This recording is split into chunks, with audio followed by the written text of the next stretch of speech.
Hey, it's me, Vicky Marie. Hey, I'm alive, I'm alive, I'm alive. Don't mean I'm alive, well, I am alive, but I'm also live. Okay, I'm going to put my intro video on. Just give people a chance because I've just literally decided to do this. Nobody's had any warning. Here's the video. We're going to chat about day one in the trial of Sara Sharif. Well, not her, the trial of the murderers of Sara Sharif.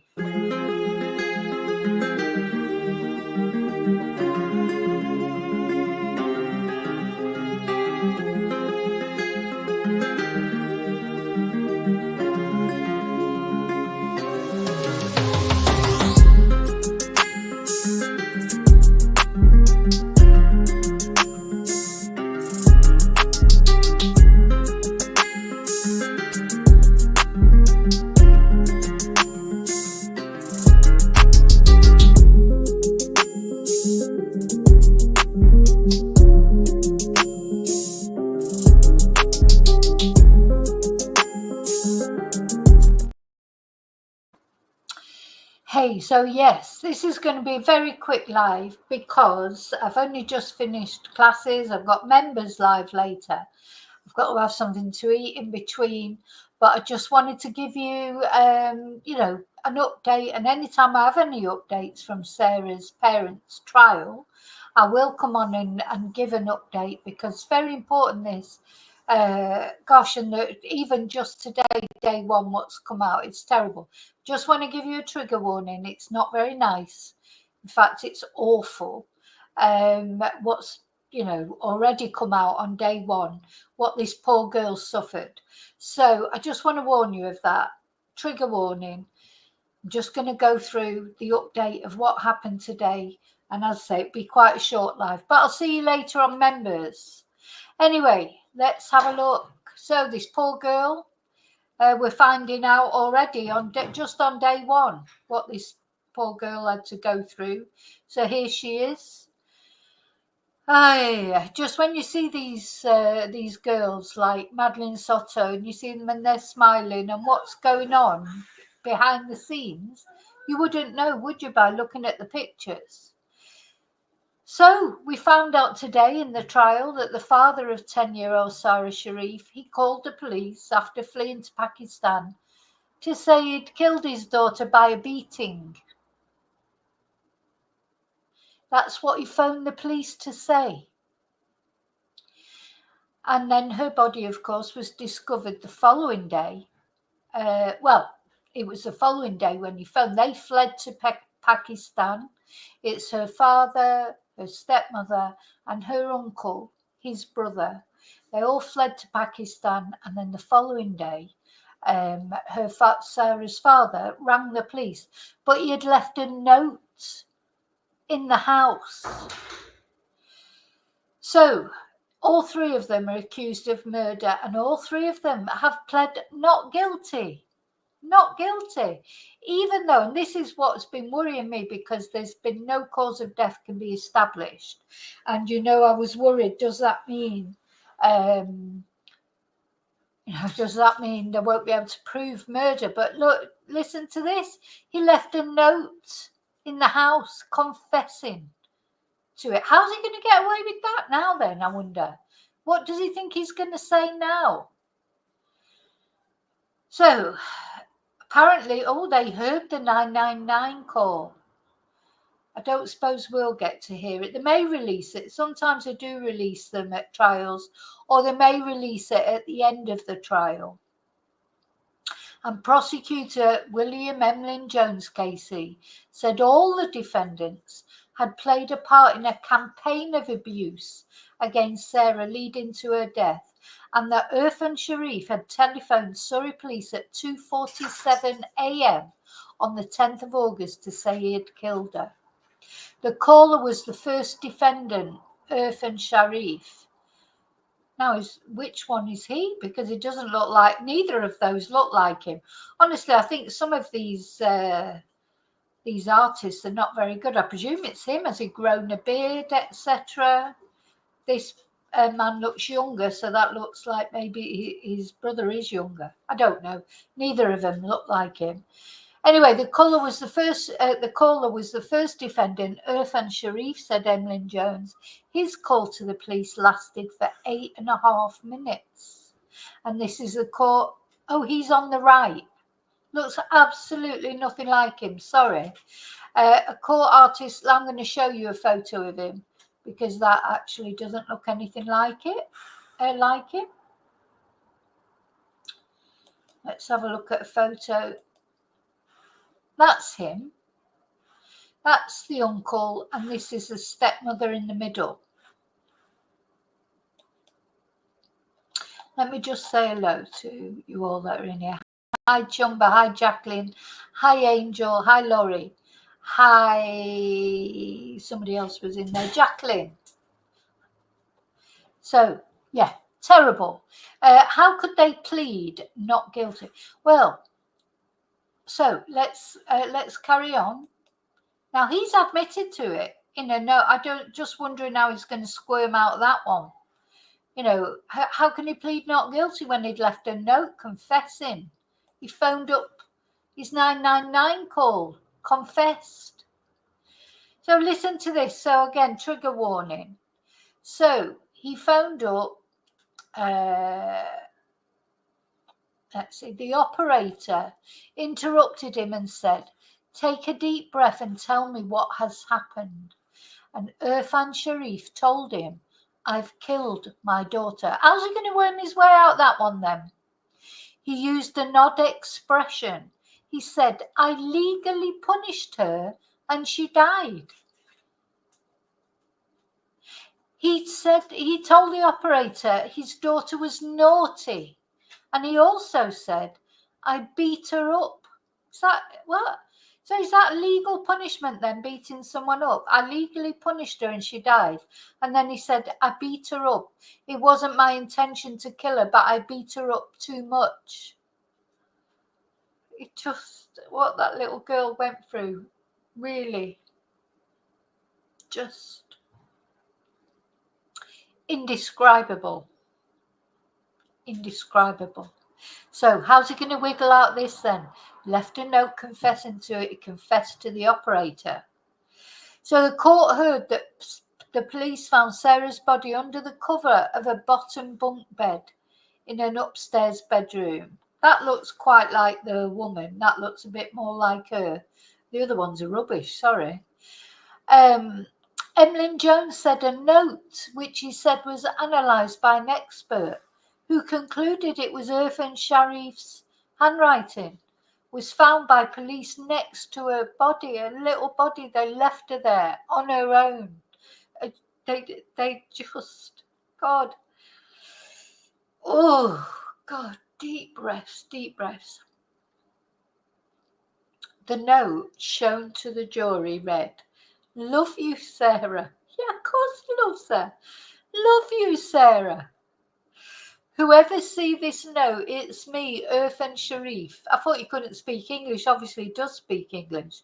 "Who killed my daughter by beating." So what? I'm honestly, God, I'm flabbergasted. I knew that this trial would be horrible, but this is just, I'm flabbergasted that they could plead not guilty, or that he could plead not guilty, and then it turns out he confessed to the operator and he's left a note by his battered daughter's body. "I'm running away because I'm scared." I wonder how scared Sarah was. Wonder how scared Sarah was when you were beating her up too much. That legal punishment that you were giving her. How scared was Sarah? Well, I hope it's true that what they say in prison, when you... Oh, no, I shouldn't say that. Right, I've got to calm down because I'm just getting ridiculously angry now. So he said, "I'm running away because I am scared, but I promise that I will hand over myself and take punishment." Now, he did do that in the end, but he only did it because he had nowhere to go, because he'd run off to Pakistan. His family were hiding him. And then the police made it so difficult for his family, raiding his family. His family couldn't go anywhere because everybody knew about it. In these communities, people get to know things, especially in this day and age. Probably if it would have happened maybe 30 years ago, probably could have run off to Pakistan, never been seen again. But of course, social media now, it's a big thing, get all over the world, in Pakistan as well. Did he not realize that the news can reach Pakistan? It's not, anyway, I'm glad he was thick like that. So his family who were hiding him at first, they just had enough in the end. They must have said to him, look, we're not doing this. This is ruining our lives and we haven't done anything wrong. You've got to, go back and face the music. So they made that weird video that we watched earlier on the earlier video that I did this morning. And then they did return. And they were arrested at Gatwick. Again, trigger warning. These are Sarah's injuries now coming up. Emlyn Jones said that Sarah had dozens of injuries, extensive bruising, burns and broken bones, and had been subjected to assault and physical abuse for weeks and weeks at least. And Emlyn Jones said that evidence would show that Sarah died on the 8th of August, 2 days, in fact, before she was found. So he's killed her on the 8th. They've run off to Pakistan the following day. They told the tour operator, they told the travel agent that they'd had a death in the family. So the following day, the whole family fled on a flight out of the UK, and the whole family is those three twonks. Sarah, which is Sarah's father, Sarah's stepmother, and Sarah's father's brother, Sarah's uncle. And they flew out the following day. And so it meant that Sharif was thousands of miles away when he made the call to the police. The court heard that Sharif's case was that his wife Batul was responsible for Sarah's death, and his confession was false to protect her. So this is what he's saying now. Batul accused him of being a violent disciplinarian, and she was fearful of her husband. This is what they're going to do, isn't it? Just blame each other. I hope they all just, because you know what? Even if it was her who did it, he went off with her. If it was him who did it, he went off with her. They protected each other. Doesn't matter who did it. They're all complicit because they all ran off to Pakistan and left Sarah's little bruised, battered body alone in that house. And they have not once when we watched that weird video that they made, they not once did they say, poor Sarah, what she'd gone through. It was poor them. They couldn't get any food. They couldn't do this. They couldn't do that. Not once did they talk about Sarah. So they're all blaming each other, basically, aren't they? So he's saying that Batul was responsible. His confession was false to protect her. She's saying that he was responsible. He was a violent disciplinarian and she was fearful of her husband. And Malik is saying, the uncle, that whoever is responsible, it's not him, but not me. And he was unaware of what was going on. Oh my God. So that's what's come out today. So basically, what we've learnt today is the father left a letter confessing, but he's now saying that he only did that to protect his wife. The wife is saying he did it. He's the disciplinarian, violent disciplinarian, and she let's just have a look at these twonks. So she's saying that he did it. She was scared. That's why she went off with him. And the uncle's saying, wasn't him, so he didn't know anything at all. He just knew nothing about anything that was going on. So that's where we are. I just thought I'd let you know how the first day has gone. I hope it hasn't upset you too much. It is absolutely horrible. I don't think it's going to get any better either, do you? Hi, old bod. You know, it's just awful, awful. So I thought I'd just come on and give you an update. As I say, I've not got much time because I'm on again later. But this poor girl, let's get them off action and get her on there. Sarah. So there will be justice for Sara. There will be. And I don't think any of them should get away with it. They all fled to Pakistan. So to me, it doesn't matter who actually did it. My money's on him that he did it, to be honest. It might have been her. I mean, it's not, women do horrible things sometimes. It may even have been the uncle. I mean, who knows? It's perm anyone from free, isn't it? But it doesn't matter who did it because they all ran off. Why did the uncle think they were running off to Pakistan just for the hell of it? Apparently it was him who paid for the tickets, I think, which were over £5,000. And yeah, they left that poor little girl there in the state she was in on her own. Just total disrespect. Total disrespect for her while she was alive and total disrespect for her after she was deceased. So that's day one. Hope you're okay after that. I'll see you members later. I want to say thank you to everyone who likes my videos, subscribes. I want to say thank you to all my members. I'll be seeing you later tonight in the members live. Also people who gift memberships. Also people who buy me Ko-Fis, send me PayPal or contribute to my channel in any way, shape or form. Thank you so much.